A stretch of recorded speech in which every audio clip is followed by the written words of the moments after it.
എല്ലാ വിദ്യാർത്ഥികൾക്കും പുതിയൊരു വീഡിയോയിലേക്ക് സ്വാഗതം. ഈ വർഷത്തെ +1 higher secondary third allotment result ഇന്ന് പ്രസിദ്ധീകരിക്കും. അപ്പോൾ എത്ര മണിക്ക് ഈ റിസൾട്ട് പ്രസിദ്ധീകരിക്കും, അതുപോലെ തേർഡ് അലോട്ട്മെൻറ്റിന് ശേഷം വിദ്യാർത്ഥികൾ എന്തൊക്കെ കാര്യങ്ങളാണ് ശ്രദ്ധിക്കേണ്ടത് എന്നുള്ളത് വിദ്യാർത്ഥികൾക്ക് ഈ ഒരു വീഡിയോ വഴി മനസ്സിലാക്കാൻ സാധിക്കുന്നതാണ്. അപ്പോൾ നിലവിൽ വിദ്യാർത്ഥികളുടെ ഹയർ സെക്കൻഡറി അതുപോലെ തന്നെ മെറിറ്റ് കോട്ട, സ്പോർട്സ് കോട്ട അലോട്ട്മെൻറ്റുകളാണ് ഇന്ന് പ്രസിദ്ധീകരിക്കുക. ഇന്ന് രാത്രിയോടെയോ അല്ലെങ്കിൽ ഇന്ന് വൈകുന്നേരം ഏകദേശം 5 മണിയോടെയോ വിദ്യാർത്ഥികളുടെ റിസൾട്ട് വരുന്നതാണ്. സാധാരണയിൽ ഏകദേശം രാത്രി 8 മണിയാകുന്ന ആ ഒരു ടൈമിലായിരിക്കും, ചിലപ്പോൾ അതിന് മുൻപൊക്കെ ആയിട്ടായിരിക്കും ഈ റിസൾട്ട് വരിക. അപ്പോൾ എങ്ങനെ വന്നു കഴിഞ്ഞാലും നിങ്ങൾക്ക് നാളെ രാവിലെ 10 മണി മുതൽ 21-ാം തീയതി വൈകുന്നേരം 4 മണി വരെയാണ് അലോട്ട്മെൻറ്റ് ലഭിച്ച വിദ്യാർത്ഥികൾക്ക് അഡ്മിഷൻ ഉണ്ടാവുക. അപ്പോൾ വൊക്കേഷണൽ ഹയർ സെക്കൻഡറിയുടെ തേർഡ് അലോട്ട്മെൻറ്റ് റിസൾട്ട് ഓൾറെഡി പ്രസിദ്ധീകരിച്ചിട്ടുണ്ട്. അപ്പോൾ അത് നിങ്ങൾ ചെക്ക് ചെയ്തിട്ടില്ലെങ്കിൽ ജസ്റ്റ് നിങ്ങളുടെ ചെക്ക് ചെയ്യാനായിട്ട് ശ്രദ്ധിക്കുക. അതിൻ്റെ യൂസർ നെയിം നിങ്ങളുടെ രജിസ്ട്രേഷൻ ചെയ്യുമ്പോൾ നൽകിയ മൊബൈൽ നമ്പറും അതുപോലെ തന്നെ പാസ്വേഡും അതുപോലെ ആ ഒരു പേജിൽ കാണുന്ന ക്യാപ്ച കൂടി നൽകിക്കൊണ്ട് നിങ്ങൾക്ക് വൊക്കേഷണൽ ഹയർ സെക്കൻഡറിയുടെ റിസൾട്ട് കാൻഡിഡേറ്റ് ലോഗിൻ ചെയ്തുകൊണ്ട് അറിയാൻ പറ്റുന്നതാണ്. അപ്പോൾ ഈ ഒരു ഹയർ സെക്കൻഡറിയുടെ റിസൾട്ട് ഇപ്പോൾ വന്നിട്ടില്ല. റിസൾട്ട് വരുന്ന സമയത്ത് നിങ്ങൾക്ക് ഈ ഒരു പേജിൽ കാൻഡിഡേറ്റ് ലോഗിൻ SWS എന്ന് പറഞ്ഞുകൊണ്ടൊരു ലിങ്ക് കാണാൻ സാധിക്കുന്നതാണ്. അപ്പോൾ ഇവിടെ നിങ്ങൾക്ക് കാൻഡിഡേറ്റ് ലോഗിൻ SWS എന്ന ലിങ്കും ഈ ഒരു ഭാഗത്ത് കാൻഡിഡേറ്റ് ലോഗിൻ സ്പോർട്സ് എന്നുള്ള ലിങ്കുമാണ് കാണാൻ സാധിക്കുക. അപ്പോൾ നിങ്ങൾക്ക് ഏത് കോട്ടയുടെ റിസൾട്ടാണ് അറിയേണ്ടത്, ആ റിസൾട്ട് നിങ്ങൾക്ക് ചെക്ക് ചെയ്യാൻ സാധിക്കുന്നതാണ്. അത് നിങ്ങൾ ലോഗിൻ ചെയ്യാനായിട്ട് നിങ്ങളുടെ ആപ്ലിക്കേഷൻ നമ്പറും പാസ്വേഡും അതുപോലെ ജില്ലയും നൽകി ലോഗിൻ ചെയ്ത് കഴിഞ്ഞാൽ നിങ്ങൾക്ക് നിങ്ങളുടെ റിസൾട്ട് ചെക്ക് ചെയ്യാനായിട്ട് സാധിക്കുന്നതാണ്. അപ്പോൾ അലോട്ട്മെൻറ്റ് ലഭിച്ചിട്ടുണ്ടെങ്കിൽ congratulations, you have got allotment എന്നും ഏത് സ്കൂളിൽ ഏത് കോഴ്സിൽ എത്രാമത്തെ ഓപ്ഷനാണ് അലോട്ട്മെൻറ്റ് കിട്ടിയത് എന്നും കാണാൻ സാധിക്കും. അതുപോലെ തന്നെ ഈ ഒരു മുൻ അലോട്ട്മെൻറ്റുകളിൽ അലോട്ട്മെൻറ്റ് ലഭിച്ച് ഈ ഒരു തേർഡ് അലോട്ട്മെൻറ്റിൽ മറ്റൊരു ഓപ്ഷനിലേക്ക് മാറ്റമൊന്നും ലഭിച്ചിട്ടില്ല എങ്കിൽ നോ ചേഞ്ച് എന്നാണ് കാണാൻ സാധിക്കുക. അതുപോലെ അലോട്ട്മെൻ്റ് ഒന്നും ഇതുവരെ കിട്ടാത്ത വിദ്യാർത്ഥികൾക്ക് ഈ ഒരു sorry you have no allotment എന്ന് ചുവപ്പ് കളറിലുമാണ് കാണാൻ സാധിക്കുക. അലോട്ട്മെൻറ്റ് കിട്ടിയിട്ടുള്ള വിദ്യാർത്ഥികൾ ഈ ഒരു തേർഡ് അലോട്ട്മെൻറ്റ് റിസൾട്ട് എന്നുള്ള ലിങ്കിൽ ക്ലിക്ക് ചെയ്തുകൊണ്ട് നിങ്ങൾക്ക് നിങ്ങളുടെ അലോട്ട്മെൻറ്റ് ലെറ്റർ ഡൗൺലോഡ് ചെയ്തെടുക്കാവുന്നതാണ്. അലോട്ട്മെൻറ്റ് ലെറ്റർ ഡൗൺലോഡ് ചെയ്തെടുക്കുകയും അതുപോലെ തന്നെ അതിൽ പറഞ്ഞ പ്രകാരമുള്ള ഫീസും അതുപോലെ തന്നെ ഏത് സ്കൂളിൽ ഏത് കോഴ്സിലാണ് അലോട്ട്മെൻറ്റ് കിട്ടിയത് ആ ഒരു സ്കൂളിൽ പോയിട്ട് നിങ്ങൾ അഡ്മിഷൻ നേടേണ്ടതാണ്. അപ്പോൾ വിദ്യാർത്ഥികൾക്ക് ഈ ഒരു നാളെ രാവിലെ 10 മണി മുതലാണ് അഡ്മിഷൻ നേടുന്നതിനായിട്ട് സാധിക്കുക. ഇതുവരെ ഫസ്റ്റ്, സെക്കൻഡ് അതുപോലെ തന്നെ തേർഡ് അലോട്ട്മെൻറ്റുകളിൽ അലോട്ട്മെൻറ്റ് ലഭിച്ച ഏതൊരു വിദ്യാർത്ഥി ആയിരുന്നാലും പെർമനൻറ്റ് അഡ്മിഷൻ നിർബന്ധമായിട്ടും എടുക്കേണ്ടതാണ്. അതായത് തേർഡ് അലോട്ട്മെൻറ്റിന് ശേഷം വിദ്യാർത്ഥികൾക്ക് ഈ ഒരു പെർമനൻറ്റ് അഡ്മിഷൻ നിർബന്ധമാണ്. അപ്പോൾ ഈ ഒരു പെർമനൻറ്റ് അഡ്മിഷൻ എടുക്കാത്ത വിദ്യാർത്ഥികളെ പിന്നീട് അലോട്ട്മെൻറ്റ് പ്രോസസ്സിൽ നിന്ന് പുറത്താക്കുന്നതായിരിക്കും.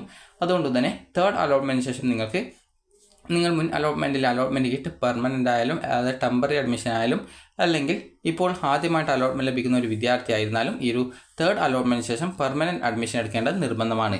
ഇനി വിദ്യാർത്ഥികൾ ചോദിക്കുന്ന പ്രധാനപ്പെട്ട സംശയമാണ്, ഇപ്പോൾ എനിക്കിപ്പോൾ ഒരു ഇഷ്ടമില്ലാത്ത ഒരു സ്കൂളിലാണ് ഓപ്ഷൻ അലോട്ട്മെൻറ്റ് കിട്ടിയത് എന്ന് കരുതുക. അല്ലെങ്കിൽ എനിക്ക് ഇപ്പോൾ ഓൾറെഡി ഞാൻ മുൻ അലോട്ട്മെൻറ്റുകളിൽ എനിക്ക് അലോട്ട്മെൻറ്റ് കിട്ടി, 5ാമത്തെ ഓപ്ഷൻ ആയിരുന്നു 1ാമത്തെയോ അല്ലെങ്കിൽ 2ാമത്തെയോ അലോട്ട്മെൻറ്റായിട്ട് കിട്ടിയിട്ടുണ്ടായിരുന്നത്. ഞാൻ അവിടെ ടെമ്പററി അഡ്മിഷൻ എടുത്തിട്ടുണ്ടായിരുന്നു. നിലവിൽ എനിക്ക് പ്രത്യേകിച്ച് മാറ്റമൊന്നുമില്ല, സെയിം ഓപ്ഷൻ തന്നെയാണ് ഫസ്റ്റിലും സെക്കൻഡിലും ഇപ്പോൾ തേർഡ് അലോട്ട്മെൻറ്റ് വന്നപ്പോൾ ഉള്ളത്. അത് നോ ചേഞ്ച് എന്നാണ് കാണുന്നത്. അപ്പോൾ ഞാൻ എന്ത് ചെയ്യണം എന്നുള്ളത്, നിങ്ങൾ ചെയ്യേണ്ടത് 5ാമത്തെ ഓപ്ഷൻ കിട്ടി ആ ഒരു സ്കൂളിൽ പോയിട്ട് പെർമനൻറ്റ് അഡ്മിഷൻ നേടാനായിട്ട് ശ്രദ്ധിക്കുക. അതുപോലെ തന്നെ ഇനി ചില വിദ്യാർത്ഥികൾ ചോദിക്കുന്ന ഒരു സംശയമാണ്, തേർഡ് അലോട്ട്മെൻറ്റിൽ മുൻ അലോട്ട്മെൻറ്റിൽ 5ാമത്തെ ഓപ്ഷനാണ് കിട്ടിയത്, ഇപ്പോൾ ഈ ഒരു തേർഡ് അലോട്ട്മെൻറ്റ് വന്നപ്പോൾ നിങ്ങൾക്ക് സെക്കൻഡ് ഓപ്ഷനാണ് കിട്ടിയത്, അപ്പോൾ ഞാൻ എന്ത് ചെയ്യണം എന്നുള്ളത്.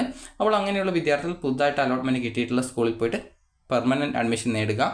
അത് നിങ്ങൾക്ക് ഏതൊരു ഓപ്ഷൻ ആയിരുന്നാൽ പെർമനൻറ്റ് അഡ്മിഷനാണുള്ളത്.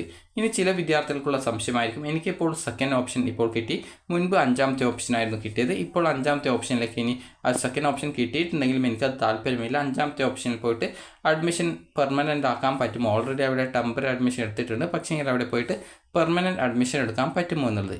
അപ്പോൾ അത് ഒരിക്കലും സാധിക്കില്ല. കാരണം നിങ്ങൾക്ക് ഒരു സ്കൂളിലേക്ക് പുതുതായിട്ട് അലോട്ട്മെൻറ്റ് കിട്ടുകയാണെങ്കിൽ ആ ഒരു ഓപ്ഷൻ്റെ താഴെയുള്ള എല്ലാ ഓപ്ഷനും ക്യാൻസൽ ചെയ്യപ്പെടും. അപ്പോൾ നിങ്ങൾക്ക് ആദ്യം ലഭിച്ച ആ ഒരു സീറ്റ് കൂടി ക്യാൻസൽ ആയിട്ടുണ്ട്. അപ്പോൾ പിന്നീടുള്ള ആ ഒരു സീറ്റ് എന്ന് പറയുന്നത് ഇപ്പോൾ ലഭിക്കുന്ന ആ ഒരു അലോട്ട്മെൻറ്റ് ലഭിച്ച ആ ഒരു സീറ്റാണ്. അപ്പോൾ നിങ്ങൾ ആ ഒരു പുതുതായിട്ട് എവിടെയെങ്കിലും അലോട്ട്മെൻറ്റ് കിട്ടുകയാണെങ്കിൽ ആ ഒരു പുതിയ സ്കൂളിൽ പോയിട്ട് ആ ഒരു കോഴ്സിൽ പോയിട്ട് ജോയിൻ ചെയ്യേണ്ടത് നിർബന്ധമാണ്. അപ്പോൾ നിങ്ങൾക്ക് തേർഡ് അലോട്ട്മെൻറ്റിന് ശേഷം നിങ്ങൾ ഇതുവരെ ടെമ്പററി ആയിട്ട് അഡ്മിഷൻ തുടരുന്ന ഒരു വിദ്യാർത്ഥി ആയിരുന്നാലും അതുപോലെ നിലവിൽ ഈ ഒരു തേർഡ് അലോട്ട്മെൻറ്റിൽ നോ ചേഞ്ച് വന്നാലും അല്ലെങ്കിൽ ഈ ഒരു തേർഡ് അലോട്ട്മെൻറ്റിൽ പുതിയൊരു സ്കൂളിലേക്ക് പുതിയൊരു ഓപ്ഷനിലേക്ക് അലോട്ട്മെൻറ്റ് ലഭിക്കുകയാണെങ്കിലും അല്ലെങ്കിൽ ആദ്യമായിട്ട് അലോട്ട്മെൻറ്റ് ലഭിക്കുകയാണെങ്കിലും വിദ്യാർത്ഥികൾ അലോട്ട്മെൻറ്റ് ലഭിച്ച സ്കൂളിൽ പോയിട്ട് അതായത് തേർഡ് അലോട്ട്മെൻറ്റിന് ശേഷം നിങ്ങൾക്ക് എവിടെയാണോ അലോട്ട്മെൻറ്റ് ഉള്ളത്, അതായത് എവിടെയാണോ അലോട്ട്മെൻറ്റ് കിട്ടിയിട്ടുള്ളത് അവിടെ പോയിട്ട് നിർബന്ധമായിട്ടും പെർമനൻറ്റ് അഡ്മിഷൻ എടുക്കേണ്ടതാണ്. ഇനി പെർമനൻറ്റ് അഡ്മിഷൻ എടുക്കാൻ എന്തൊക്കെ ഡോക്യുമെൻറ്റുകളാണ് വേണ്ടത് എന്ന് നോക്കാം. ആദ്യം തന്നെ നിങ്ങളുടെ നേരത്തെ ലോഗിൻ ചെയ്ത് നിങ്ങൾക്ക് കിട്ടുന്ന അലോട്ട്മെൻറ്റ് മെമ്മോയാണ് വേണ്ടത്, അതായത് അലോട്ട്മെൻറ്റ് ലെറ്ററാണ് വേണ്ടത്. അപ്പോൾ ഈ ഒരു അലോട്ട്മെൻറ്റ് ലെറ്ററിൽ നിങ്ങളുടെ പേഴ്സണൽ ഡീറ്റെയിൽസും അതുപോലെ തന്നെ നിങ്ങൾക്ക് ഏത് കോഴ്സിൽ എത്രാമത്തെ ഓപ്ഷനാണ് കിട്ടിയിട്ടുള്ളത് എന്നുള്ളതും അതുപോലെ അതിൻ്റെ കോട്ട ഏതാണ്, അത് കാറ്റഗറി ജനറലാണോ അല്ലെങ്കിൽ മറ്റേതെങ്കിലും കാറ്റഗറിയിലാണോ, റിസർവേഷൻ ആയിട്ടുള്ള ഏതെങ്കിലും കാറ്റഗറിയിലാണോ കിട്ടിയിട്ടുള്ളത് എന്നുള്ളതും നിങ്ങൾക്ക് കാണാൻ സാധിക്കും. അതുപോലെ തന്നെ ആ ഒരു അലോട്ട്മെൻറ്റ് ലെറ്റർ നിങ്ങൾ ഏത് സെക്കൻഡ് ലാംഗ്വേജാണ് വേണ്ടത് എന്നുള്ളത് കൊടുക്കേണ്ടതാണ്. അത് നിങ്ങൾ പ്രത്യേകം ശ്രദ്ധിക്കുക. കാരണം ഒരു തവണ നൽകിക്കഴിഞ്ഞാൽ പിന്നീട് ചേഞ്ച് ചെയ്യാനായിട്ട് ബുദ്ധിമുട്ടുണ്ടാകും. അതുകൊണ്ട് തന്നെ നിങ്ങൾക്ക് ലഭിച്ചിട്ടുള്ള ആ ഒരു കോഴ്സ്, അതായത് ഇപ്പോൾ ഉദാഹരണത്തിന് ഇപ്പോൾ എനിക്ക് കൊമേഴ്സാണ് കിട്ടിയതെന്ന് കരുതുക. അപ്പോൾ അതിൻ്റെ സെക്കൻഡ് ലാംഗ്വേജ് മലയാളവും ഹിന്ദിയും ഉണ്ടെന്ന് കരുതുക.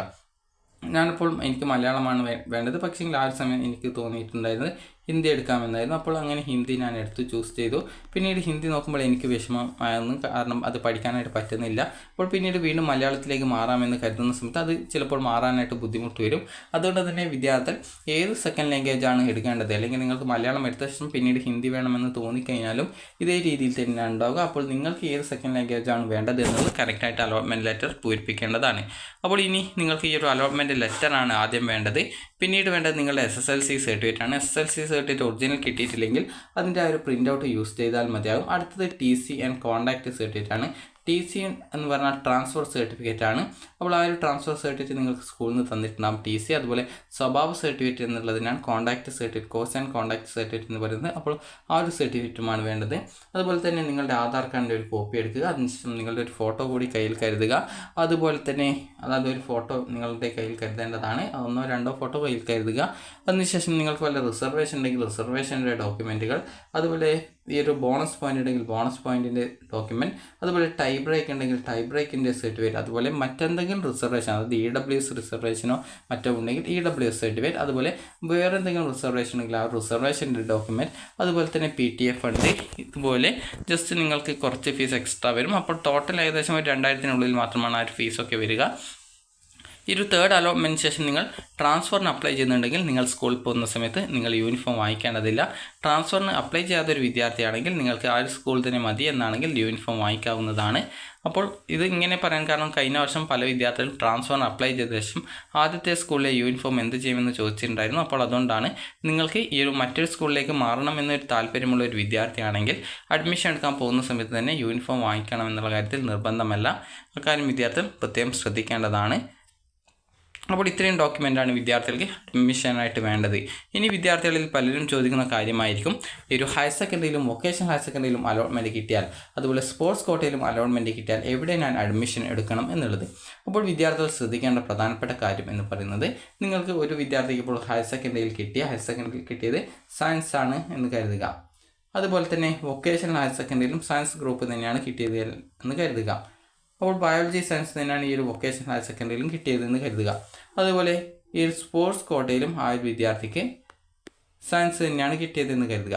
അപ്പോൾ ഇങ്ങനെ 3 വിഭാഗത്തിലും ഒരേ സെയിം കോഴ്സ് തന്നെയാണ് കിട്ടിയതെങ്കിൽ ആ ഒരു വിദ്യാർത്ഥിക്ക് ഇതിൽ ഏതെങ്കിലും ഒന്ന് ചൂസ് ചെയ്താൽ മതിയാകും, പ്രത്യേകിച്ച് പ്രോബ്ലം ഒന്നുമില്ല. അതേസമയം ഒരു വിദ്യാർത്ഥിയുടെ കാര്യം നോക്കുന്ന സമയത്ത് ആ ഒരു വിദ്യാർത്ഥിക്ക് ഹയർ സെക്കൻഡറിയിൽ കിട്ടിയിട്ടുള്ളത്, അതായത് ആ ഒരു വിദ്യാർത്ഥിക്ക് ഹയർ സെക്കൻഡറി സയൻസാണ് കിട്ടിയത്, വൊക്കേഷണൽ ഹയർ സെക്കൻഡറിയിൽ ആ ഒരു വിദ്യാർത്ഥിക്ക് കിട്ടിയത് കൊമേഴ്സ് ആണെന്ന് കരുതുക. അതിനുശേഷം സ്പോർട്സ് കോട്ടയിൽ കിട്ടിയത് ഹ്യൂമാനിറ്റീസ് ആണെന്ന് കരുതുക. അപ്പോൾ ഇങ്ങനെ വരുന്ന സാഹചര്യത്തിൽ നിങ്ങൾക്ക് ഏത് കോഴ്സ് തിരഞ്ഞെടുക്കണമെന്നുള്ള കാര്യം നിങ്ങൾ പ്രത്യേകം ശ്രദ്ധിക്കുക. കാരണം നിങ്ങൾക്ക് ഇവ 3ലും കിട്ടുന്ന സമയത്ത് എവിടെ അഡ്മിഷൻ എടുക്കണം എന്നുള്ള ഒരു കൺഫ്യൂഷൻ ഉണ്ടാകും. അപ്പോൾ നിങ്ങൾ ജസ്റ്റ് ഒന്ന് ആലോചിക്കുക എവിടെ അഡ്മിഷൻ എടുക്കണം എന്നുള്ളത്. അതുപോലെ തന്നെ നിങ്ങളുടെ രക്ഷിതാക്കളോടും ചോദിക്കുക എവിടെ അഡ്മിഷൻ എടുക്കണം എന്നുള്ളത്. അപ്പോൾ അവരുടെയും നിങ്ങളുടെ ഒരു തീരുമാനമൊക്കെ എടുത്ത ശേഷം നിങ്ങൾ കറക്റ്റായിട്ട് ആ ഒരു ഡിസിഷൻ എടുക്കുക എവിടെ അഡ്മിഷൻ എടുക്കണം എന്നുള്ളത്. അപ്പോൾ നിങ്ങൾ മനസ്സിലാക്കേണ്ടത് വൊക്കേഷണൽ ഹയർ സെക്കൻഡറിയിലെ സയൻസ് ആണെങ്കിൽ അതിൽ നിങ്ങൾ അഡീഷണൽ ആയിട്ട് മാത്സ് കൂടി പഠിക്കുകയാണെങ്കിൽ അത് കൂടുതൽ ഉപകാരപ്രദം. ബയോളജി സയൻസ് ആണെങ്കിൽ, അതുപോലെ ഹയർ സെക്കൻഡറി സയൻസ് ആണെങ്കിൽ നിങ്ങൾക്ക് ബയോളജി സയൻസിൽ മാത്സ് ഉണ്ട്, അപ്പോൾ അതുകൊണ്ട് തന്നെ പ്രത്യേകിച്ച് പേടിക്കേണ്ട ആവശ്യമില്ല. അതുപോലെ തന്നെ ഈ ഒരു സ്പോർട്സ് കോട്ടയിൽ ഹ്യൂമാനിറ്റീസ് ആണെങ്കിൽ നിങ്ങൾക്ക് ഏത് കോഴ്സാണ് പഠിക്കാൻ താല്പര്യം ആ ഒരു കോഴ്സ് എവിടെയാണോ കിട്ടിയത്, ഇപ്പോൾ ഈ ഒരു 3 സ്ഥലത്തും കിട്ടിയിട്ടുണ്ടെങ്കിൽ നിങ്ങൾക്ക് ഏതെങ്കിലും ഒന്ന് ചൂസ് ചെയ്യാം. എന്നാൽ 3 സ്ഥലത്തും ഡിഫറൻറ്റ് കോഴ്സാണ് കിട്ടിയതെങ്കിൽ അത് നിങ്ങളുടെ വീട്ടുകാരുമായി ആലോചിച്ച് അഡ്മിഷൻ കാര്യത്തിൽ തീരുമാനമെടുക്കുക. നിങ്ങൾ ശ്രദ്ധിക്കേണ്ടത് ഇവ 2-ലോ അല്ലെങ്കിൽ 3-എണ്ണത്തിലോ കിട്ടുന്ന സമയത്ത് ഒരു സ്ഥലത്തെ ഒരു വിദ്യാർത്ഥിക്ക് അഡ്മിഷൻ നേടാൻ പറ്റുള്ളൂ. അപ്പോൾ ഹയർ സെക്കൻഡറിയിൽ എടുത്തു കഴിഞ്ഞാൽ വൊക്കേഷണൽ ഹയർ സെക്കൻഡറി സ്പോർട്സ് കോട്ടയിലെയും പോകും. വൊക്കേഷണൽ ഹയർ സെക്കൻഡറി എടുത്താൽ ഹയർ സെക്കൻഡറിയിലെയും സ്പോർട്സ് കോട്ടയിലെയും പോകും. സ്പോർട്സ് കോട്ടയിൽ എടുത്താൽ ഹയർ സെക്കൻഡറിയിലെയും വൊക്കേഷണൽ ഹയർ സെക്കൻഡറിയിലെയും അഡ്മിഷൻ പോകും. അപ്പോൾ ഇങ്ങനെ ഒന്നെടുത്ത് കഴിഞ്ഞാൽ മറ്റേത് ഓട്ടോമാറ്റിക്കലി അലോട്ട്മെൻറ്റ് കിട്ടിയിട്ടുണ്ടെങ്കിൽ പോകും. അപ്പോൾ അതുകൊണ്ട് തന്നെ നിങ്ങൾ ആ ഒരു കാര്യം പ്രത്യേകം ശ്രദ്ധിക്കേണ്ടതാണ്. അപ്പോൾ വിദ്യാർത്ഥികൾക്ക് ഈ ഒരു വീഡിയോ ഉപകാരപ്രദമായിട്ടുണ്ടെങ്കിൽ ലൈക്ക് ചെയ്യുക, ഷെയർ ചെയ്യുക. Thank you for watching.